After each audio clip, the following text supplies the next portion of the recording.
अब देखो फॉक्स जो कि डिज्नी से मर्ज होने के बाद अपनी एक फेमस आईपी दे दी थी जो कि द म्यूटेंट या फिर इन सिंपल एक्समैन, जिसको 20th सेंचुरी फॉक्स स्टूडियो ने $2.6 मिलियन में खरीदा था इन 1996। अब देखो फॉक्स वालों ने 2000 में एक्समैन निकाली थी। अब 2000 जो कि फर्स्ट मार्वल कॉमिक का एडाप्टेशन था, क्योंकि इस समय ना ही एमसीयू तो हुआ था नहीं, तो पार्ट कैसे होगा उस समय। अब देखो एक्समैन अपने कॉमिक से ज्यादा रिश्ता रखता नहीं है, तुम्हें इसके कॉस्ट्यूम देख के पता लग सकता है, पर मूवी लोगों को एंड क्रिटिक्स को पसंद आई थी and at a budget of $75 million इसने अराउंड $300 मिलियन का बिजनेस किया था। अब फॉक्स को पैसे छापने की मशीन मिल गई थी, तो इन्होंने बना दी एक्समैन यूनाइटेड। अब देखो नए कैरेक्टर को इंट्रोड्यूस हुए थे, पर कॉमिक एक्यूरेट कॉस्ट्यूम अब तक आए नहीं, पर ये मूवी अच्छा परफॉर्म किया था। इसके बाद इसकी ट्रिलॉजी की लास्ट मूवी लास्ट स्टैंड, जो कि किसी को भी पसंद आया नहीं था एंड इसमें भी हमें आइकॉनिक कॉस्ट्यूम नहीं मिला एंड इस ट्रिलॉजी की सबसे खराब मूवी थी। तो उस समय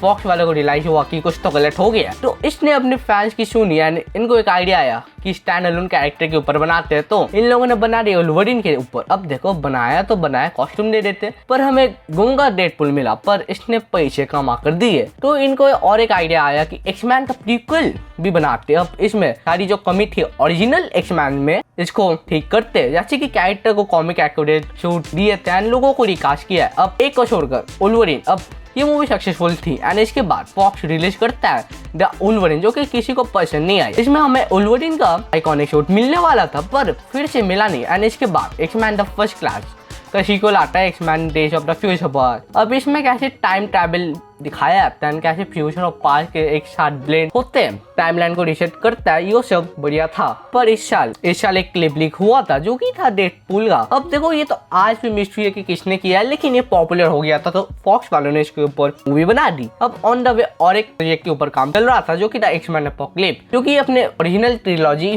जैसा हाल हो गया था और इस फिल्म के ट्रिलॉजी का क्रैप जैसे गिरा जैसे गोएन। इसके फॉक्स वालों का मन था नहीं इसके बाद कुछ टीम ऑफ मूवी बनाने का, तो ये लोग स्टैंड अलोन प्रोजेक्ट के ऊपर काम करने लगे थे, जैसे डेडपूल 2 लोगन। अब ये ऑडियंस एंड क्रिटिक को दोनों को पसंद आया एंड इसके बाद आई थी द डार्क फिनिक्स, जो टीम अप मूवी थी, पर ये किसी को पसंद आई नहीं है। देखो फॉक्स इसका मन था कि और एक ट्रिलॉजी बनाएंगे तीसरी बार, पर उस वक्त डिज्नी वालों ने खरीद लिया था फॉक्स को। अब डिज्नी के खरीदने के बाद हमें फाइनली वुल्वरीन अपने कॉमिक एक्यूरेट शूट में मिला, पर ऐसा क्या गलत हो गया था एक्समैन के साथ, पूरा स्टूडियो बिक गया। अब एक्समैन के ट्रैक रिकॉर्ड देख लेते, जिधर हमें पहली बार सुपर हीरो टीम अप मिला था, लेकिन फॉक्स वालों ने कभी कुछ ट्राई किया नहीं था। इधर एक स्टूडियो जो कि है सोनी, जो कि एमसीयू से इंस्पायर होने के बाद या फिर कॉपी इंस्पायर ओके, तो यूनिवर्स बनाया था इन लोगों ने, जो कि स्पाइडरमैन के विलेंस के ऊपर था, पर फॉक्स वालों ने कभी ट्राई किया ही नहीं। एंड सोनी का एग्जांपल अगर ले लिया तो तुम्हें तो पता है कि सोनी वाले कितने बात सुनते हैं अपने फैंस की, तो तुम्हें तो बताइए। अब भाई फॉक्स वाले एक्चुअल में सुनते हैं